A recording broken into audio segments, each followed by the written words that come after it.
वालेकुम सलाम सर, हम ठीक हैं, आप कैसे हैं? आप लोग खैरियत से हैं सब? वालेकुम सलाम, यस ठीक सर। सर, आप कैसे हैं सर? जी, अल्लाह वालेकुम की सलाम रहमत से हम अल्हम्दुलिल्लाह। बिल्कुल जी, खैरियत से। अल्हम्दुलिल्लाह सर।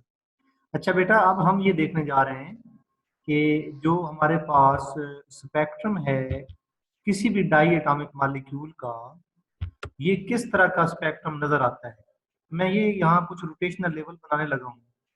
ये आप फ़र्ज़ कर लें कि ये आप लोगों के पास कार्बन मोनोऑक्साइड है, ये इसका J इक्वल टू 0 है एंड यू बेटर नो कि J इक्वल टू 0 का मतलब क्या होता है। J इक्वल टू 0 का मतलब क्या है? सर के मॉलिक्यूल स्टेशनरी है, मूव नहीं कर रहा अभी।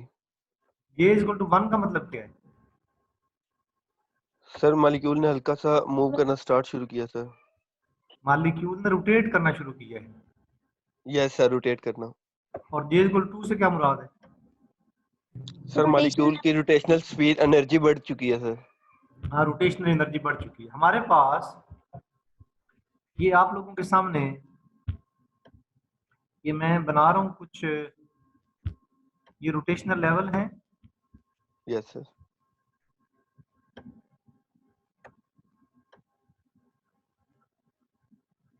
J इक्वल टू 0 है, J equal to 1, J equal to 2,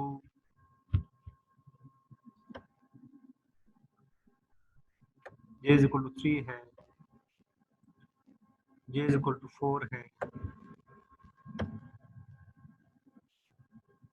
ये देखिए अब ये आपके पास J इक्वल टू 0 है, ये 1 है, ये 2 है, ये 3 है, ये 4 है और ये 5 है।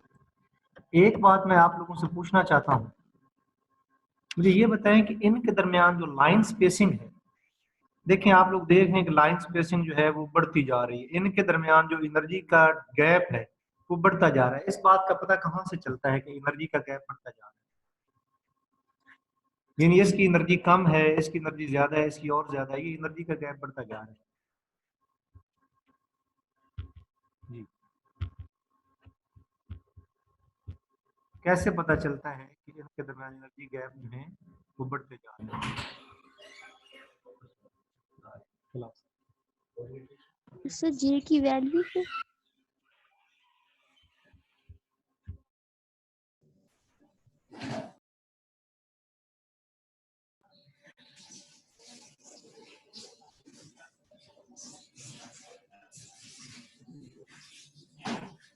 ये आप लोग बताएं कि ये सेपरेशन जो है ये बढ़ती क्यों जा रही है?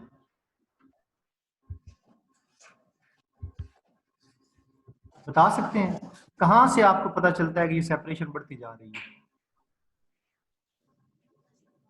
जे की वैल्यू इंक्रीज कर, सर वो जो डिफरेंस पे इंक्रीज करेगा, जे की वैल्यू इंक्रीज कर रही है। आपको एनर्जी का जो फार्मूला है वो मैं लिखता हूँ यहाँ, बी जे इंटू जे प्लस 1, ये फार्मूला है आपके पास। 1 तो यहाँ पे आप किसी भी एनर्जी लेवल का जो है, ये मैं यहाँ एनर्जी लिखने जा रहा हूँ ई जे, और keep in mind this E is not energy in joule, this is energy in centimetre inverse. ये इंपॉर्टेंट बात मैं यहाँ लिखने जा रहा हूँ। और ये ई नहीं, एप्सिलॉन है दरअसल, या वेव नंबर है ये।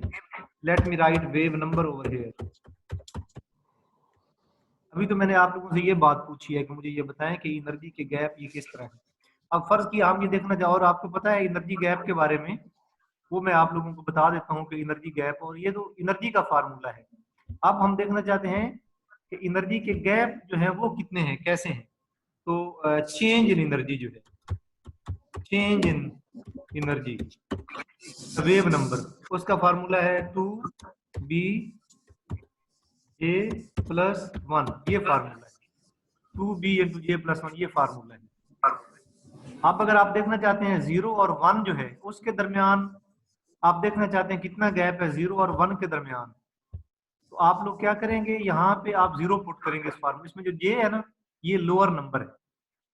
अगर आप एनर्जी गैप देखना चाहते हैं 0 और 1 के दरमियान, तो यहाँ आप लोग 0 पुट करें, 0 प्लस 1 तो 2b है, एनर्जी गैप 2b है।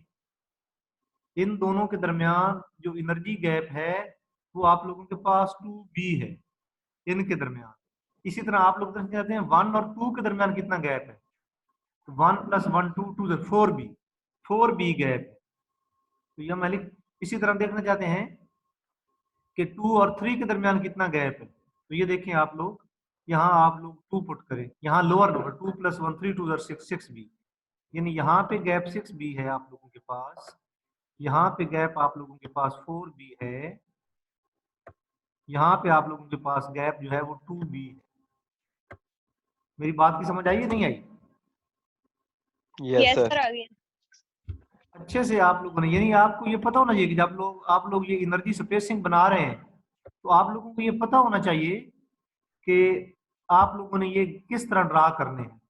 तो ये मैं आप लोगों को ये सिखा रहा हूँ कि यहाँ पे गैप आप लोगों के पास 2b है, यहाँ आप लोगों के पास 4b है, यहाँ 6b है, ये आपके पास 2b है, यहाँ पे गैप आप लोगों के पास 4b है, यहाँ पे आपके पास गैप जो है वो 6b है। अच्छा एक और बात बताएं, 3 और 4 के दरमियान कितना गैप है? यहाँ j की जगह 3 पुट करें, 3 + 1 4, 4 sir 2s are 8 8, 8b 8 gap, 8B, sir. यहाँ 8b गैप है। यहाँ जो आपके पास गैप है वो आप लोगों के पास 8b है। रफ अमल पे करो। इसी तरह 4 और 5 के दरमियान कितना गैप है? 10B 10B, sir. ये 10b गैप है। तो ये आप देख लेंगे इस तरह जो है वो गैप किस तरह बढ़ रहे हैं। अब आइंदा आप लोग रोटेशनल लेवल ड्रा करेंगे तो आप इस तरह इंक्रीजिंग एनर्जी ड्रा करेंगे। लेकिन ये 10b b ये b क्या है? मैंने आप लोगों को बताया हुआ है कि आप लोगों के पास ये जो b है, कैन यू टेल मी कि b क्या है? b is equal to h over 8 pi, pi को मैं वैसे लिख दूंगा बाद में, 8 पाई into G IC 8 mu pi square IC mu I C, ये आपके पास है 8 पाई आई सी, ऐसे ही है क्यों बच्चों? yes sir क्या इस तरह नहीं है? ये आपके पास पाई है, तो ये आपके पास है बी। और ये किसी भी मॉलिक्यूल के लिए अगर हम आई जो है, आई किसी भी मॉलिक्यूल के लिए कांस्टेंट होता है। जब ये सारी वैल्यूज पुट करते हैं, ये तमाम वैल्यूज पुट करने से जो बी का आप लोगों के पास आंसर आता है वो बी जो है वो HCl के लिए उसकी वैल्यू 1.8 है फॉर HCl, और B जो है उसकी वैल्यू 1.9 है फॉर कार्बन मोनोऑक्साइड। तो ये इसी तरह अगर मैं आपसे कहूं कि ये जो आप गैप है ये HCl के लिए निकाल लें, तो HCl के लिए 2 से मल्टीप्लाई करें इसको, गैप होगा 3.6, 0 और 1 के दरमियान गैप होगा 3.6, 1 और 2 के दरमियान कितना गैप होगा? 7.2, 2 और 3 के दरमियान कितना गैप होगा? तो आप सेंटीमीटर इनवर्स के अंदर ये गैप निकाल सकते हैं। आई होप को आप लोगों को इस बात की समझ आ गई होगी कि आप लोगों ने रोटेशनल लेवल किस तरह ड्रा करने हैं। समझ आई या नहीं आई? yes sir Yes, sir. Rotational level draw करने की आपको आई होप की समझ आ गई होगी, रोटेशनल लेवल किस तरह ड्रा करने हैं। हाँ जी, समझ आई है? Yes sir.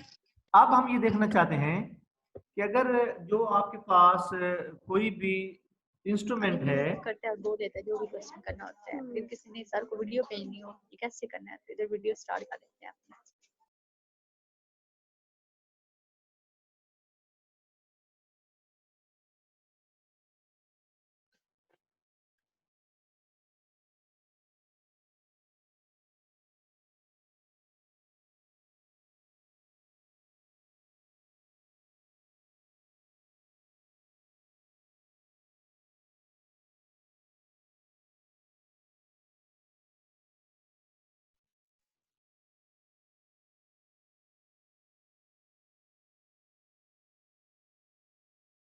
सर आपका माइक ऑफ हो गया।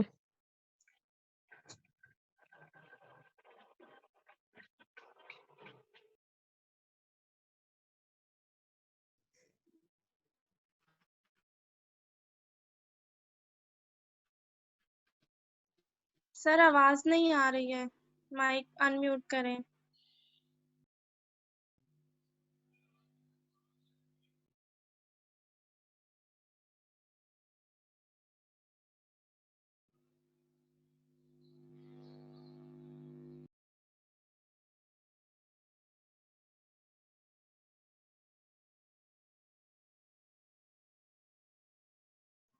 अच्छा, अब मैं आप लोगों को ये बताता हूँ कि ये HCl का ये तो है। अब आपको पता है, अगर आप लोगों ने FTIR स्पेक्ट्रम देखा हुआ है तो FTIR स्पेक्ट्रम आप लोगों ने देखा हुआ है ना? जी सर। FTIR स्पेक्ट्रम है वो आपने देखा है मुख्तलिफ चीजों का, या नहीं देखा हुआ? No sir. नो सर, नहीं देखा। अच्छा, कोई स्पेक्ट्रम नहीं देखा आपने? स्पेक्ट्रम नहीं देखा हुआ?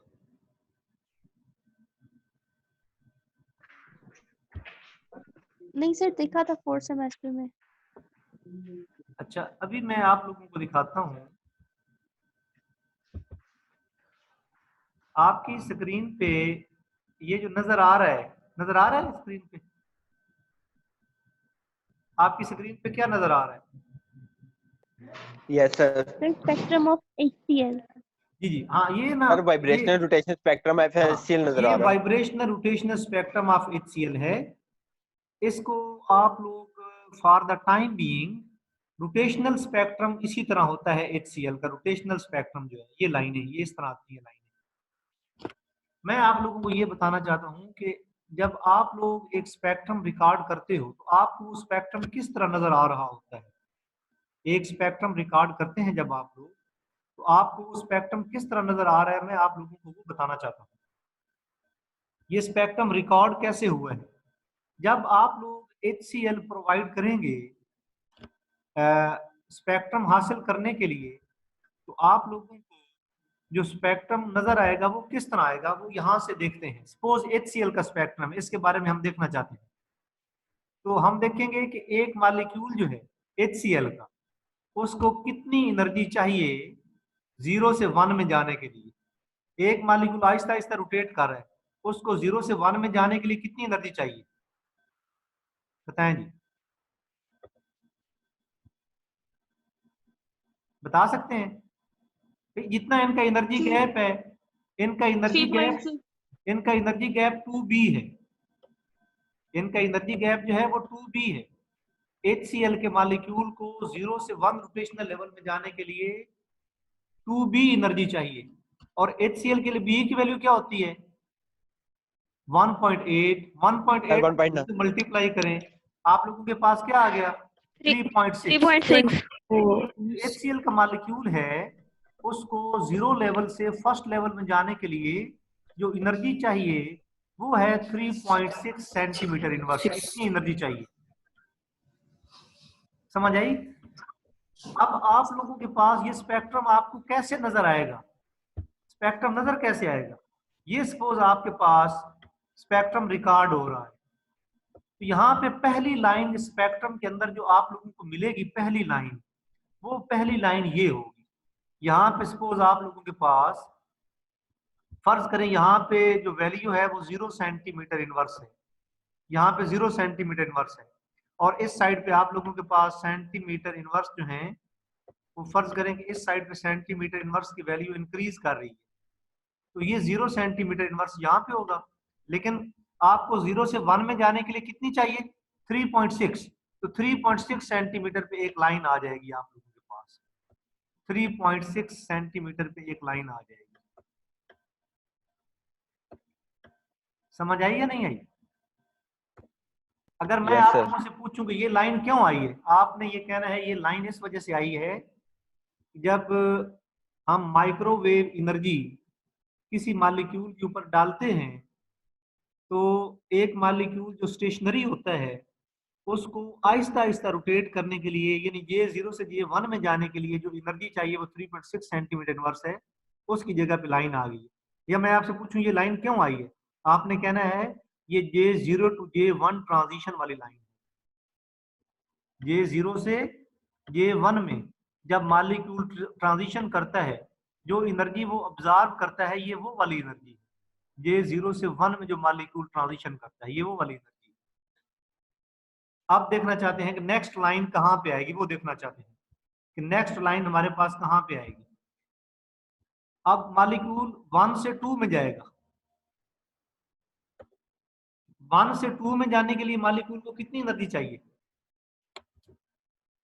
1.8 7.2 सर। हाँ, ये फार्मूला है, इसके अंदर जे की जगह 1 पुट कर लें। ये फार्मूला जो है, जे की जगह 1 पुट कर लें। 1 + 1 2 2 = 4 4b 4b 4b एनर्जी चाहिए 1 से 2 में जाने के लिए। अब b की वैल्यू क्या है HCl के लिए? 1.8। 4 को मल्टीप्लाई करें 1.8 से, तो आपके पास जो आंसर आएगा वो आपके पास आएगा 7.2 सेंटीमीटर। 7.2 centimetre inverse. तो आपको यहाँ पे 7.2 पे एक लाइन आ जाएगी। ये जो 7.2 पे एक लाइन आई है, आप लोग बता सकते हैं ये किस वजह से आई है? ये आई है जब मॉलिक्यूल 1 से 2 में ट्रांजिशन हुई है। करता है। 1 से 2 में ट्रांजिशन करता है, तो ये 7.2 पे आप लोगों के पास एक वैल्यू आ गई है 7.2 सेंटीमीटर इनवर्स पे, ये वैल्यू आ गई। अब देखते हैं जब मॉलिक्यूल 2 से 3 में जाता है, कितनी एनर्जी मॉलिक्यूल को चाहिए? 10.8 10b चाहिए। यहाँ 2 पुट करें। लो, 2 + 1 3 3 2 6b चाहिए। 6b चाहिए। तो HCl के लिए b की वैल्यू आपको पता है, तो 6b एनर्जी चाहिए। यहाँ 1.8 आ गया। आंसर क्या आता है इसका? 1.8 को 6 से मल्टीप्लाई करें 11.10.8। 10.8। अच्छा 10.8 सही है। 10.8 किसी बच्चे ने कैलकुलेट किया हुआ था। ठीक है बेटा, वेरी गुड। तो 10.8 सेंटीमीटर चाहिए, तो यहाँ 10.8 सेंटीमीटर पे एक लाइन आ जाएगी। 10.8 एक लाइन आई। मैं पूछता हूँ ये लाइन क्यों आई है? जब मॉलिक्यूल 2 से 3 में ट्रांजिशन करता है। अच्छा, जब ये मैं कहता हूँ मॉलिक्यूल 2 से 3 में ट्रांजिशन करता है, इस बात का मतलब समझा सकते हैं मुझे? Sir molecule rotational energy increase कर रही है। फ्रीक्वेंसी बढ़ जाती है, वो तेजी से रोटेट करना शुरू कर देता है, और मॉलिक्यूल को एक रोटेशनल लेवल से दूसरे रोटेशनल लेवल में भेजने के लिए जो एनर्जी चाहिए वो कौन सा रीजन प्रोवाइड करता है? माइक्रोवेव। माइक्रोवेव। इसलिए Yes, इसको sir. माइक्रोवेव स्पेक्ट्रोस्कोपी कहते हैं। अब मैं आप लोगों को बताऊं, अब मॉलिक्यूल वाई एक्सिस पे जी सर वाई एक्सिस पे फ्रीक्वेंसी को प्लॉट किया हुआ है। हाँ, ये वेव नंबर है। सर वाई एक्सिस पे जी वेव नंबर नहीं, वाई एक्सिस। ये जो लाइन की हाइट है ना, इसके बारे में भी मैं डिस्कशन नहीं कर रहा। लाइन की हाइट बताती है कि कितने मॉलिक्यूल ट्रांजिशन करते हैं। 0 से 1 में कितने मॉलिक्यूल जा रहे हैं, 1 से 2 में कितने मॉलिक्यूल जा रहे हैं, 2 से 3 में कितने मॉलिक्यूल जा रहे हैं। लाइन की हाइट में ये बताती है। Okay sir. मेरी बात की समझ आई ना? जी सर। Yes sir. ये कौन है जो बच्चा जो है, ये उसका ये आवाज आ रही है, roll number 1। Please mic off करें अपना। जिसने क्वेश्चन करना था सिर्फ वो बोले।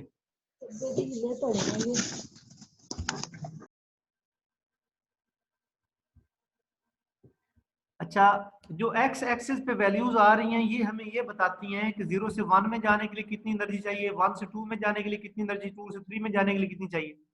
जो इन लाइन की हाइट है वो हमें ये बताती है कि कितने मॉलिक्यूल जो हैं वो ट्रांजिशन करते हैं 0 से 1 में।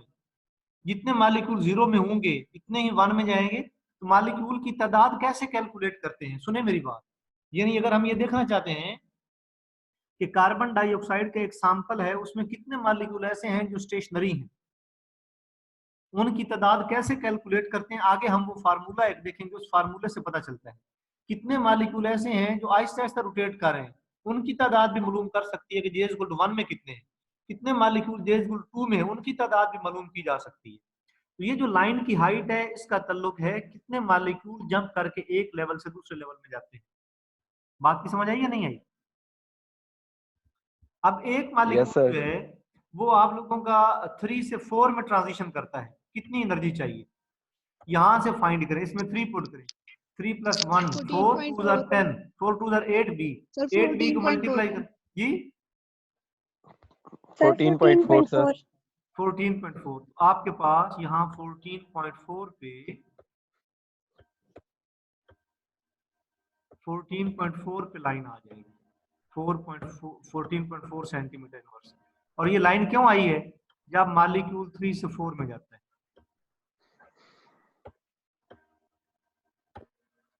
समझ आई या नहीं आई?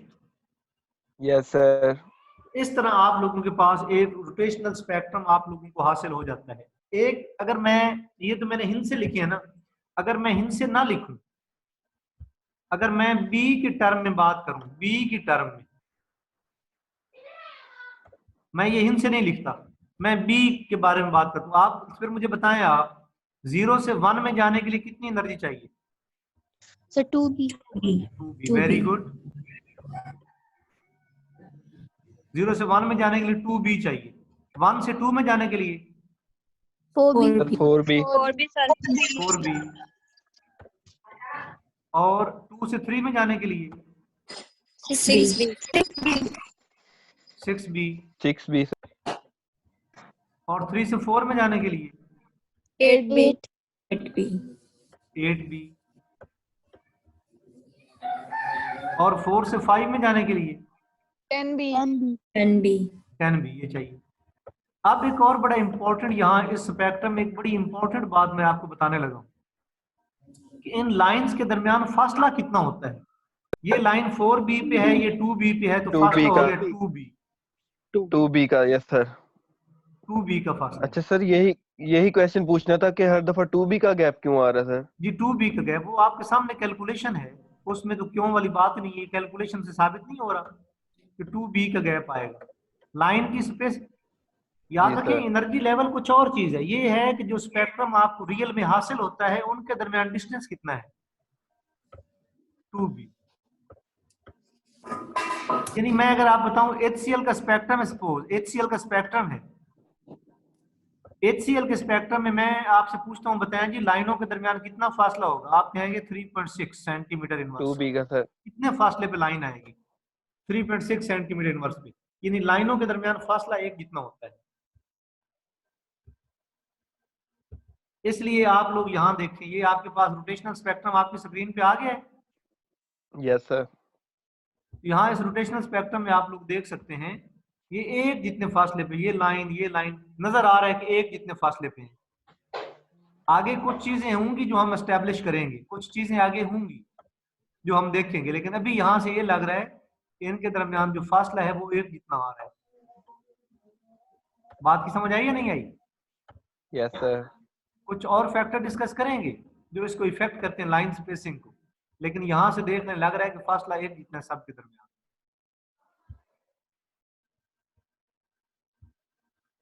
आप लोग, ये एक रियल वर्ल्ड स्पेक्ट्रम है जो स्पेक्ट्रम में हासिल होता है, ये वो वाला स्पेक्ट्रम जो आपको नजर आ रहा है। ये वो लाइनें 2b पे है, 4b, 6b, 8b, 10b, 12b, ये इस तरह ये स्पेक्ट्रम आपको दिखाया गया है। ये है कि 0 से 1 में जाने के लिए। अच्छा ये याद रखें, वेव नंबर को इस तरीके से भी किया जा सकता है और एप्सिलॉन भी लिख सकते हैं इसकी जगह पे। ये वो फासला है इनके दरमियान। अच्छा एक और इंपॉर्टेंट बात, जो सिलेक्शन रूल है वो है डेल्टा J = ±1, यानी एक अदद ऊपर ट्रांजिशन हो सकती है। यानी आप लोग मुझसे, जैसे पिछली दफा मैंने आपको बताया है कि ये आपके पास है, मैंने एक मॉलिक्यूल जो है, एक मॉलिक्यूल को अगर डायरेक्ट मैं यहां से भेजना चाहूं 0 से 2 में या 0 से 3 में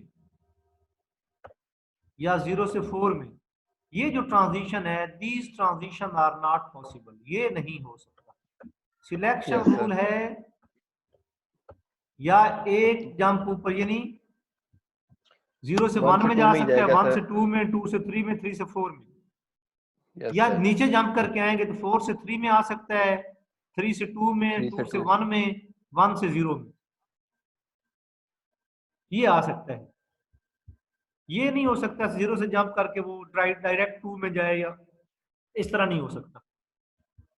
ये आप लोगों के पास सिलेक्शन रूल है, जो कि श्रोडिंगर वेव इक्वेशन से है। ये सिलेक्शन रूल लिखा हुआ है।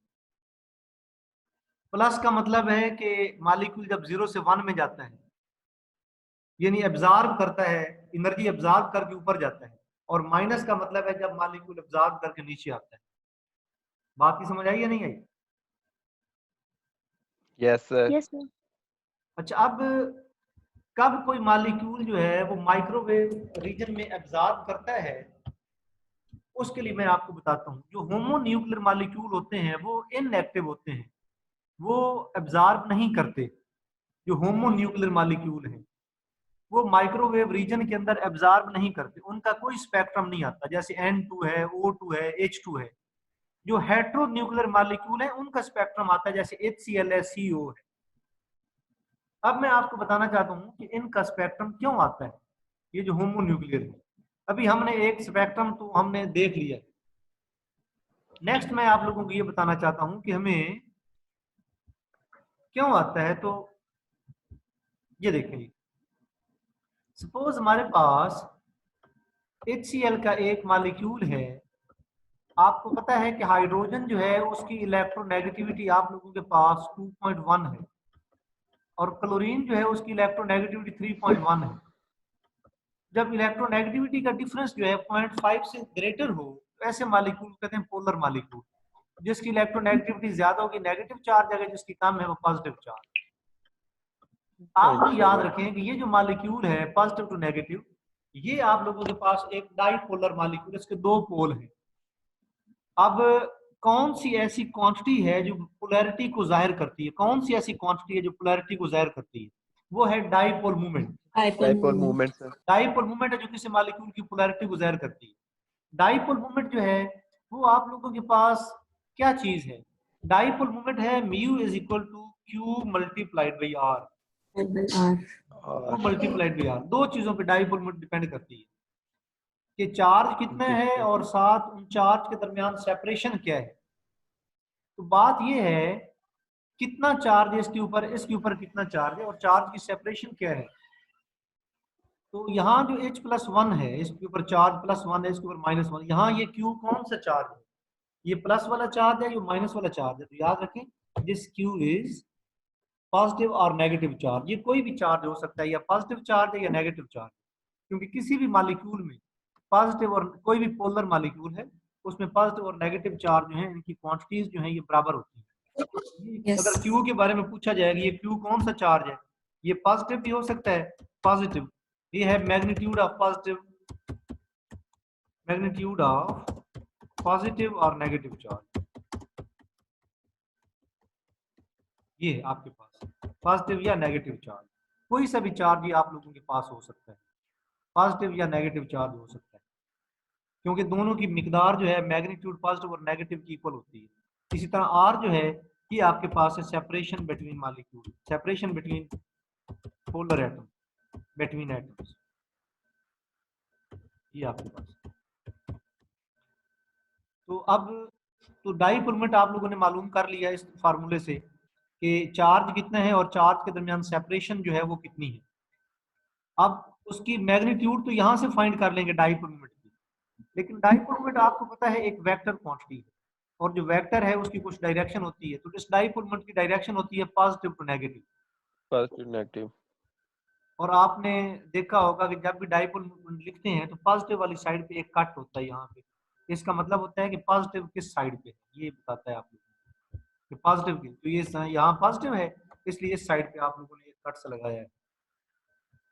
अब अगर ये HCl का मॉलिक्यूल जो है वो रोटेट करना शुरू कर दे, सपोज HCl का मॉलिक्यूल रोटेट करना शुरू कर देता है, तो क्या होगा? ये H नीचे आ गया और Cl ऊपर चला गया, फिर H इस साइड पे आ गया और Cl इस साइड पे आ गया। फिर क्या है आपके पास?